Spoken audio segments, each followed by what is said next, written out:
प्यारे बच्चों, आपका बहुत स्वागत है नई क्लासेस फिरोजाबाद में। हमारे चैप्टर चल रहा था स्टेट ऑफ मैटर। क्या चल रहा था? State of matter. उसमें कल मैंने Dalton law of partial pressure पढ़ाया था। आज का जो मेरा टॉपिक है वो उसके आगे है, काइनेटिक गैस थ्योरी। क्या है? Kinetic gas theory. तो चैप्टर है स्टेट ऑफ मैटर, टॉपिक है काइनेटिक गैस थ्योरी।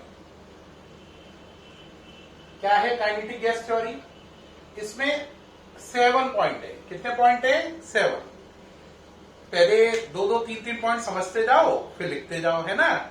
ऐसे नहीं तो आपको क्लियर ऐसे आपको क्लियर नहीं होगा। नहीं तो 2-2, 3-3 पॉइंट मैं पहले समझा रहा हूं, फिर आपको लिखाता भी जा रहा हूं। तो पहला पॉइंट है कि गैस मॉलिक्यूल से मिलकर बनी है। गैस किससे मिलकर बनी है? मॉलिक्यूल से। Gas is made up of molecules, है ना? दूसरा पॉइंट है कि गैस के मॉलिक्यूल आपस में भी टकराते हैं और उस बर्तन की दीवार से भी टकराते हैं जिसमें गैस को रखा गया है। गैस के मॉलिक्यूल आपस में भी टकराते हैं और उस बर्तन की दीवार से भी टकराते हैं जिसमें गैस को रखा गया है। Gas molecule collide with one another as well as with the wall of container in which gas is kept. Gas molecule collide with one another as well as with the wall of container in which gas is kept। दोनों point समझ में आ गए? ठीक है। तीसरा point है कि gas के मॉलिक्यूल के बीच में ना तो अट्रैक्शन है ना repulsion.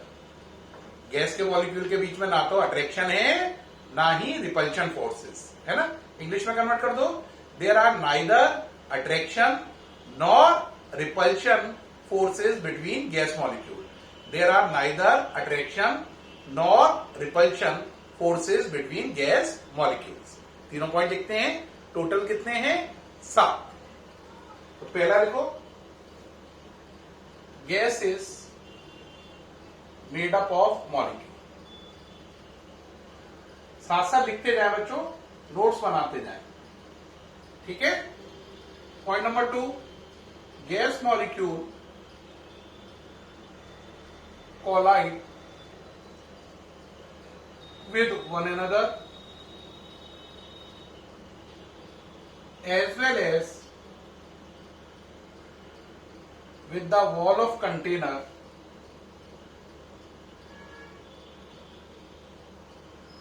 as well as with the wall of container in which gas is kept।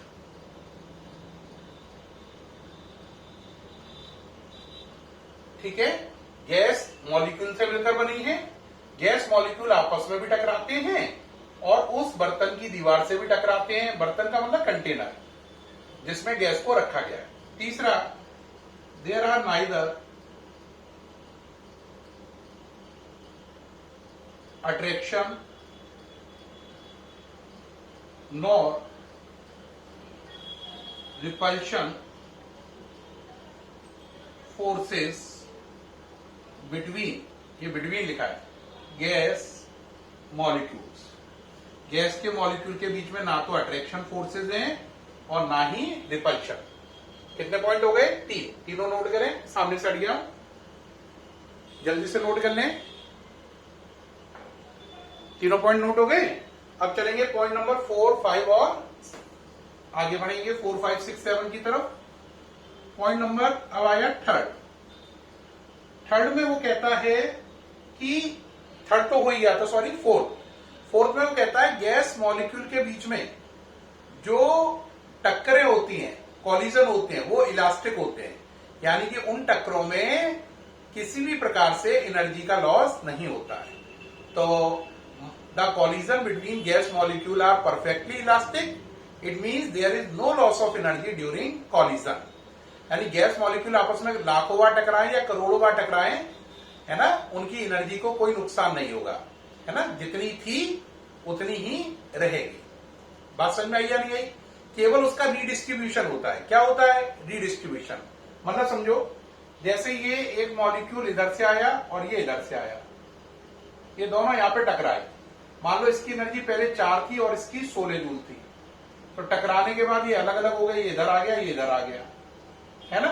तो हो सकता है इसकी 10 हो जाए, इसकी 10 हो जाए, लेकिन टकराने से पहले 4 और 16 मिलाकर कितना था? 20। अभी भी 10 और 10 मिलाकर क्या है? 20।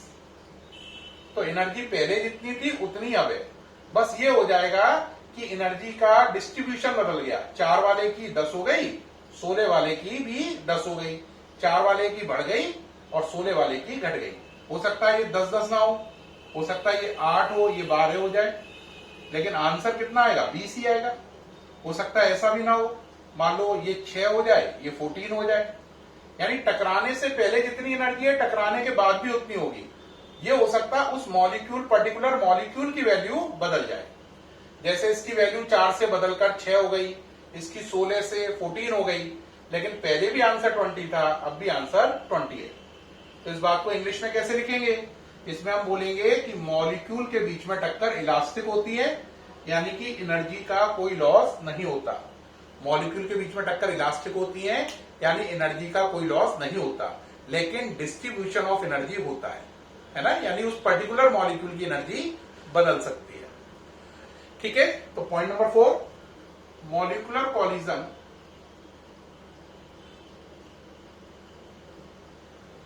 Are perfectly elastic.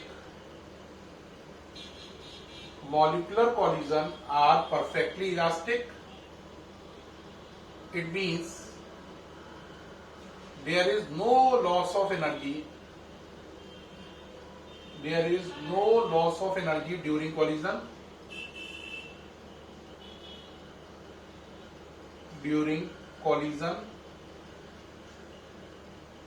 but redistribution of energy can occur. But redistribution of energy can occur. Energy का क्या हो सकता है? रीडिस्ट्रीब्यूशन हो सकता है, but redistribution of energy can अकर, है ना। मॉलिक्यूल के बीच में टक्करें इलास्टिक होती हैं, इसका मतलब टोटल एनर्जी का कोई नुकसान नहीं होगा, लेकिन एनर्जी का द्वारा से रीडिस्ट्रीब्यूशन, हिंदी में पुनर्वितरण हो सकता है, पुनः वितरण हो सकता है। 5वां पॉइंट क्या आया? ये 4था पॉइंट क्लियर है, हटा रहा हूं ये। 5वां पॉइंट ये कहता है कि एक्चुअल वॉल्यूम जो है वो टोटल वॉल्यूम के कंपैरिजन में नेग्लिजिबल है। तो 5वां point, the actual volume of gas molecule, the actual volume of gas molecule is negligible या neglected, is neglected in compared to total volume.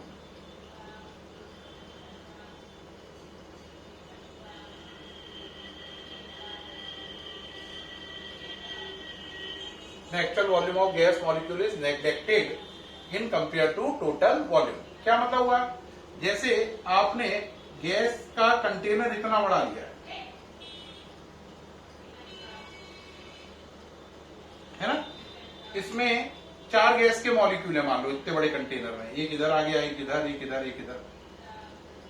तो जितना बड़ा ये कंटेनर है, ये सारा कहलाएगा टोटल वॉल्यूम। क्या कहलाएगा? Total volume. लेकिन अगर इन 4 मॉलिक्यूल को एक साथ जोड़ के रख दो तो ये इतनी जगह गिर रहे हैं, ये जगह कहलाएगी आपकी एक्चुअल वॉल्यूम। क्या कहलाएगी? Actual volume. तो कह रहा है एक्चुअल वॉल्यूम जो है वो टोटल वॉल्यूम के कंपेयर में नेग्लिजिबल है।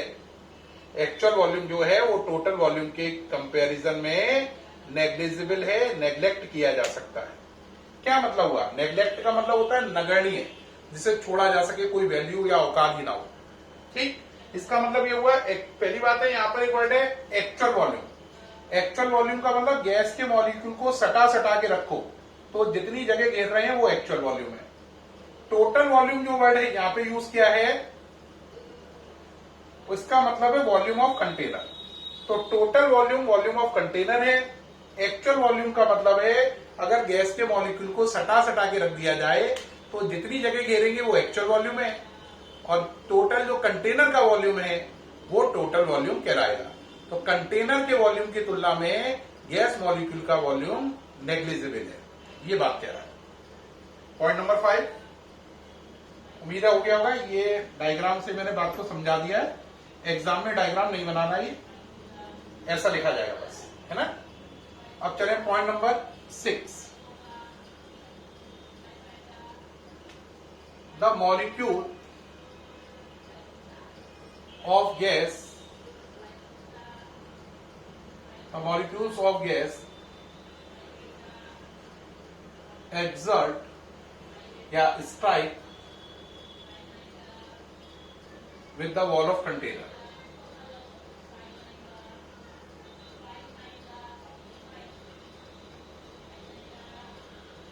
Molecule of gas strike with the wall of container, है ना, due to which pressure of gas exists. जो मॉलिक्यूल हैं वो किस पर टकराते हैं, वॉल ऑफ कंटेनर पर, इसी की वजह से गैस का प्रेशर डेवलप होता है। यानी गैस का प्रेशर क्या है, जो मॉलिक्यूल है वो किस पर स्ट्राइक कर रहे हैं, वॉल ऑफ कंटेनर पर, है ना। उनके वॉल ऑफ कंटेनर पर स्ट्राइक करने से ही गैस का प्रेशर डेवलप हो रहा है।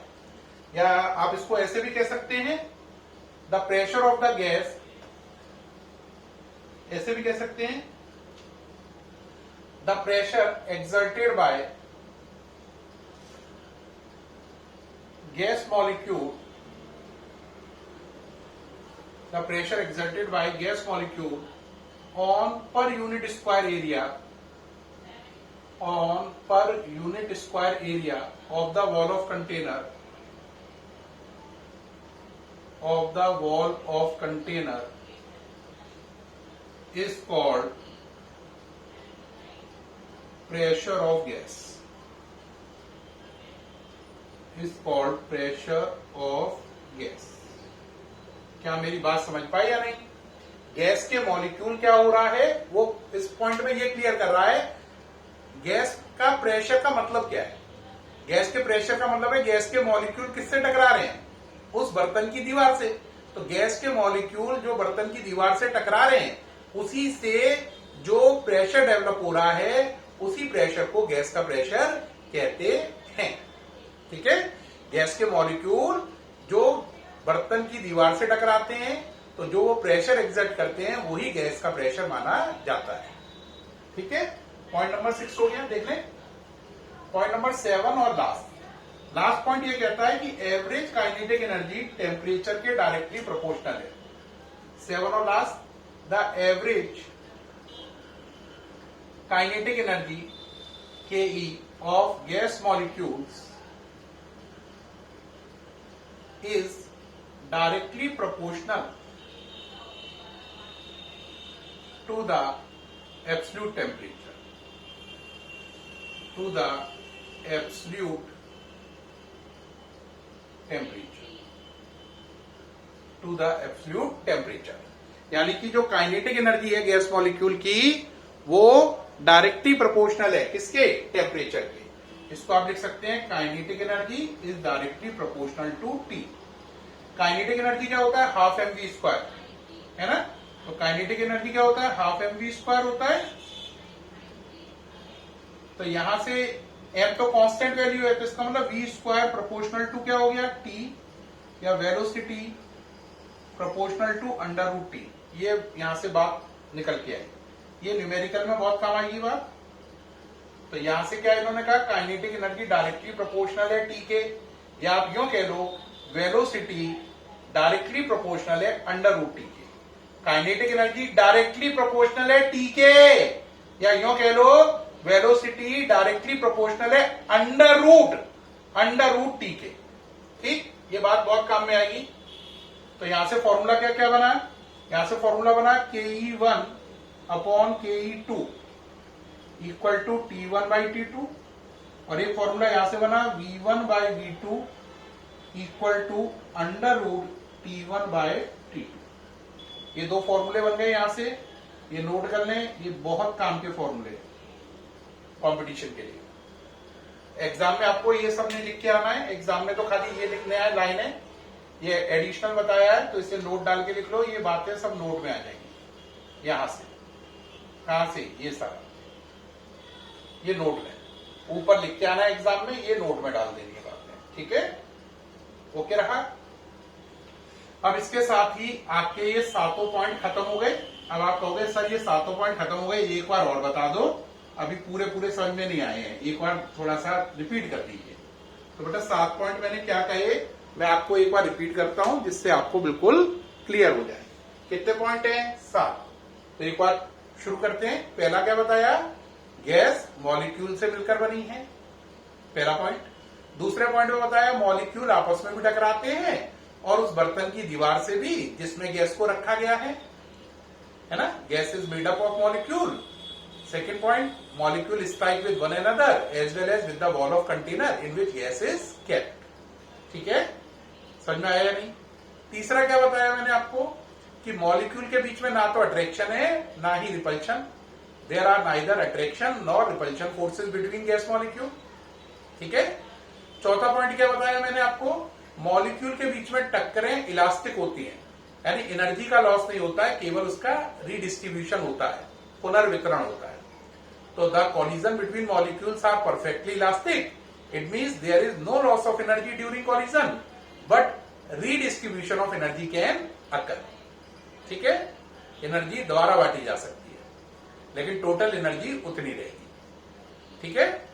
पांचवें पॉइंट में मैंने आपको क्या बताया था कि जो एक्चुअल वॉल्यूम है वो टोटल वॉल्यूम के कंपैरिजन में नेग्लिजिबल है।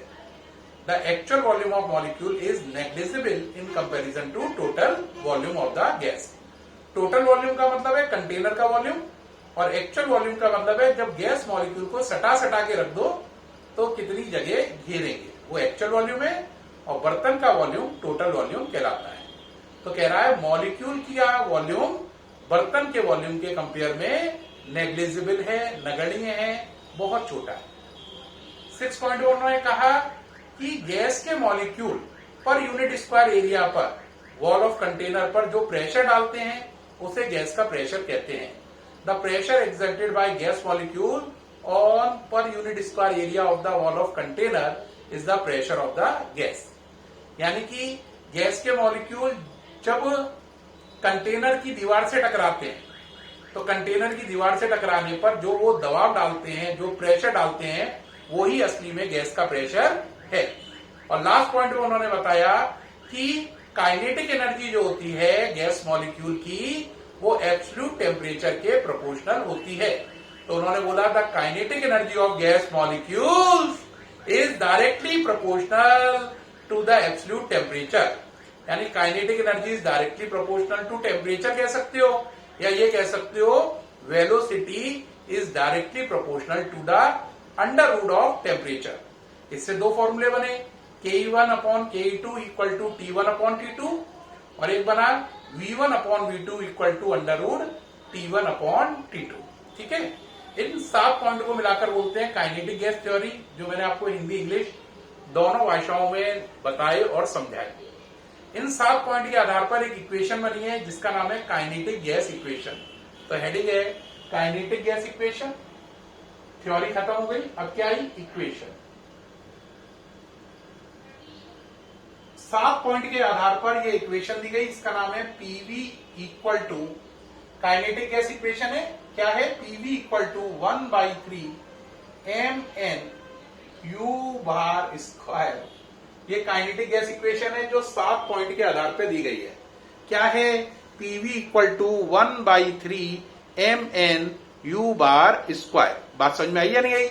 अब यहां पे कौन सी चीज क्या है? पी क्या है? Pressure of the gas. V क्या है? Volume of the gas. अब बच्चों आगे की चीजों का भी आप खुद बताओ। एम क्या है? Mass of gas molecule, mass of gas molecule है ना। एन क्या है? नंबर ऑफ मॉलिक्यूल या नंबर ऑफ गैस मॉलिक्यूल। और यू बार क्या है? उनकी एवरेज स्पीड। क्या है? एवरेज स्पीड या स्पीड ऑफ गैस मॉलिक्यूल,